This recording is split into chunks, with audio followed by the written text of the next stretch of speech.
My name is Barry. I'm 75 years old and I returned from a vacation in America, and as normal I go to my GP, fill up with my tablets, and while I was there he said could he do a blood test on me because they were short of blood tests. When Barry went back to get the results 2 weeks later, we were absolutely shocked to hear that he had a very high PSA. We hadn't even thought anything of it. He had no symptoms, nothing. And I went to see a urologist. I had an MRI, I had all the bits and pieces that were done. So by this time, from the initial blood test, we're going on nearly 3 months. And he told me that I have got prostate cancer. Which we had suspected, but when you actually hear this prostate cancer, or the big C, your heart sinks. He said I had 4 options. One was to do nothing. I actually can't understand why they say do nothing. I found that wasn't an option to even really be discussed. Maybe if Barry was 90, that might have been something, because they wouldn't want to put you through the treatment. But he's not 90, he's 75, and a young 75. The other one was have surgery to remove the prostate. He explained to me that my heart probably wouldn't be strong enough for that. Radiotherapy with the hormone treatment. Well, we know from friends with this hormone treatment is not good. They get lots of symptoms, lots of side effects. And brachytherapy is when they put the little ricicles, things that are radioactive, into the prostate. But that meant I couldn't go anywhere near my future grandchild that's going to be born in a couple of months because I would be radioactive myself. So that was out of the question. We discussed it and we're both very upset.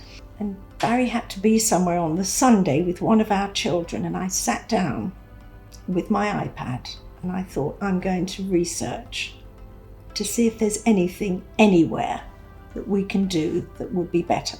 I found this focal therapy and it looked amazing, because this is a one-off treatment without just looked too good to be true. I phoned through, I spoke to a gentleman, delightful gentleman, and he made me feel really good. He told me what could happen and what would happen. And from there we went to see Mr. Nygaard. And he explained everything. He explained all the procedures, not only focal therapy. He was a very kind person, very quiet person, a kind person. He said, we'll just need to see if you are a candidate for focal therapy. At that point, my heart sank a little bit because I had to do something. And then he came back to us and said, you are a case for focal therapy. And we set a timetable and we worked to it. And I couldn't believe when he was discussing with me, he said, you probably won't have any side effects at all. I can't promise, but most people don't have any side effects at all. And I haven't had any side effects. I went into hospital, they gave me a whiff of gas, put me out, did what they had to do, woke me up. And next day I came home. I had a catheter for 5 days, 6 days actually, which wasn't a problem actually. And that was it. In the years gone by, they used to say 70 years and 10, and that was your lifespan. It's not the same today. We're all living longer and we're having better lives, I think, than our predecessors. So we didn't want our lives dismissed. We just felt like we pushed to one side, and we had to get something done. And Jackie will always do. If someone's ill, it's going to be dealt with now. And if they say an operation, you can come back next week and have it. No, have it now. We want the diagnosis of prostate cancer gone in the best and easiest way possible.